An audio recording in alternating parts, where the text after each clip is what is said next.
Halo guys, kembali lagi dengan gue Irfan dan kali ini gue bakal bahas gimana sih caranya dapet side joban atau kalau bahasa yang lebih bagusnya tuh freelance gitu ya. Oke, pertama kita bakal bahas dulu alasannya kenapa gitu buat side job.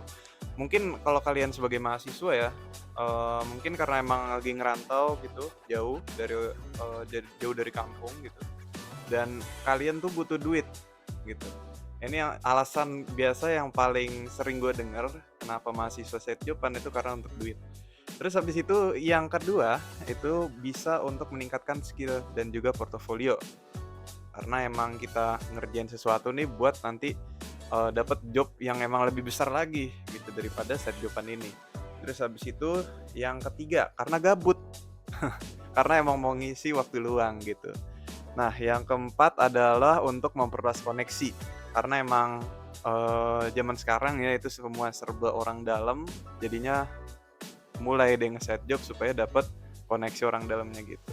Sebelum memulai nge-side job gitu ya, kalian harus tahu dulu nih skill yang emang kalian punya itu apa, yang skill yang kalian bisa jual gitu, yang skill kalian bisa jual itu apa.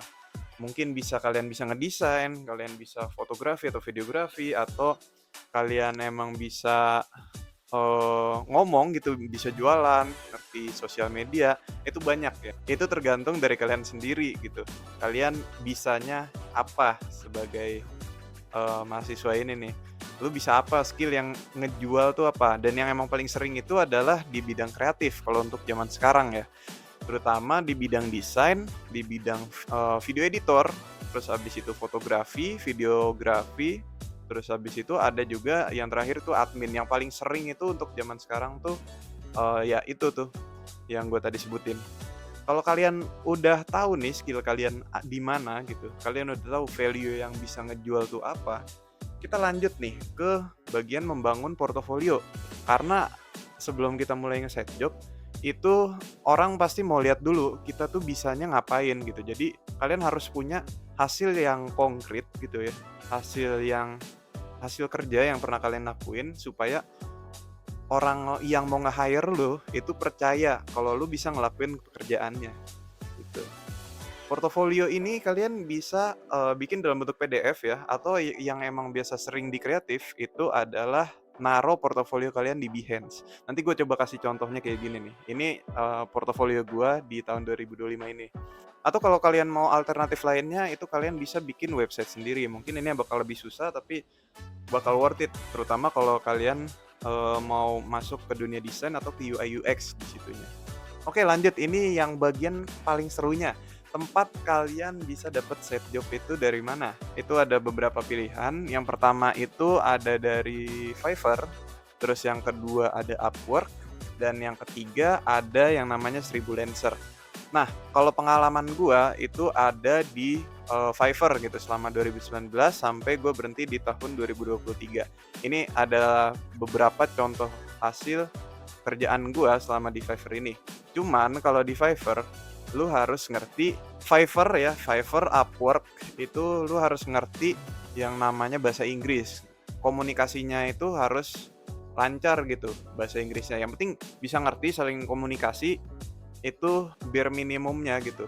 Di Fiverr dan Upwork ini kalian harus siap gitu ya dengan klien luar negeri yang emang time zone-nya itu ada mungkin kebalik gitu, kayak misal kita ada klien dari Amerika gitu, itu time zone-nya itu kebalik. Jadi misal hari ini nih, ini jam 5. Nah jam 5, nah mereka 5 sore ya, ini 5 sore. Nah di sana mereka itu mungkin masih 4 pagi atau 5 pagi gitu, gue lupa, sekitaran segitu. Jadi kalian harus bisa nentuin harus bisa manajemen waktunya di situ. Jadi kalau emang mereka bisanya kayak malam gitu atau sore, itu kalian harus siap-siap pagi banget gitu. Nah, tapi kalau untuk kalian yang emang masih mahasiswa atau masih baru lulus SMA atau SMK, yang gua saranin adalah lu tanya temen lu sendiri atau tanya sekitaran lu. Lu kan udah siapin portfolio nih, lu bisanya apa? Lu tinggal kasih, nih lu tanyain gitu ke misal ke kalau gue ya dulu misal ke temen gue yang emang jualan mie ayam. Bil, ini lu ada ini enggak? Lu ada kerjaan buat gua enggak? Oh, ini kita butuh gini gini gini. Akhirnya dapat deh di situ untuk, usaha nge-rebranding. Nah, kalian untuk yang emang, masih mahasiswa atau masih siswa SMK atau SMA, itu gue saranin ya emang lewat situ.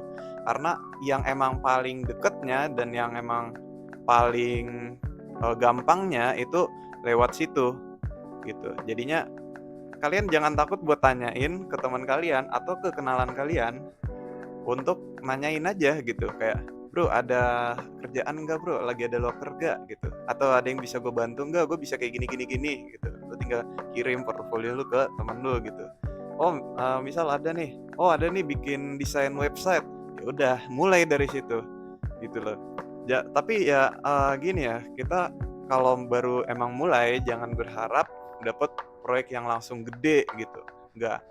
Semuanya itu berawal dari yang kecil, kayak dulu gua bikin ini, brandingin usaha teman gua, mie ayam itu pun dari nanya-nanya juga gitu. Jadi, itu dari hasil gua nanya, udah banyak banget itu gua tanyain usaha yang emang perlu jasa buat ngedesain gitu dan emang mayoritas bakal nolak.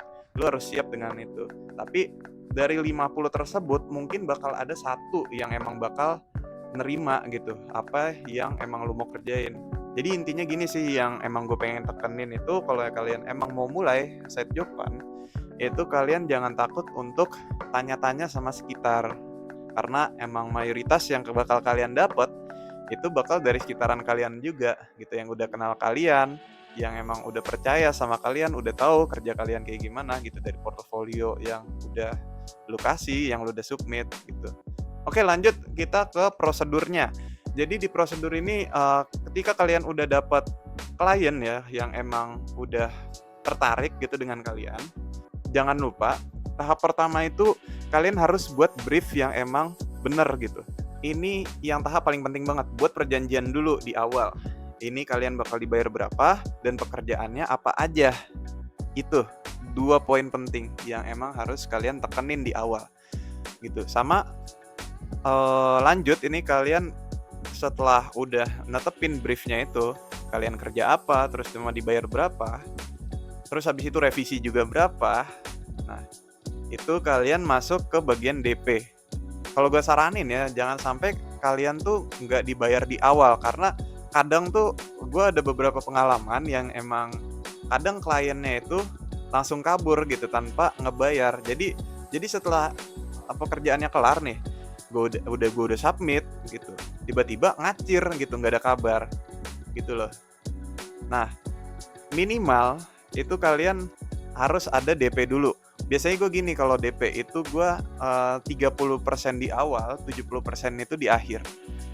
Jadinya kalau misal klien kalian emang kabur gitu ya, atau entah kemana diblokir tiba-tiba gitu, atau emang kagak mau bayar, paling enggak ya kalian itu udah dapat 30%-nya daripada 0 gitu. Makanya gue saranin itu harus DP dulu. Nah, terus habis itu gimana kalau misalkan disuruh revisi? Nah, ini yang gue tekenin lagi di awal. Itu kalian harus di briefnya itu udah komplit gitu. Jadi sesuai perjanjiannya itu kalian revisi berapa kali, misal 3 kali gitu. Kalau 3 kali udah revisi, ya udah antara klien terima atau nggak terima, pokoknya harus terima gitu. Karena kalau nggak ada briefnya, ya kalian bakal beresiko lebih tinggi gitu. Dan juga kalian buang-buang waktu gitu. Kadang ada klien yang kabur, klien diblokir, atau klien yang memang nggak suka revisinya ratusan kali gitu.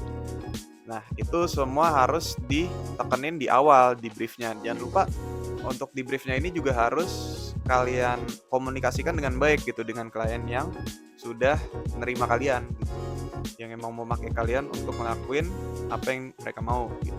Oke, mungkin sampai sini saja. Kalau misal kalian suka dengan konten kayak gini, jangan lupa untuk subscribe, follow, dan juga like, komen. Oke, itu saja. Terima kasih.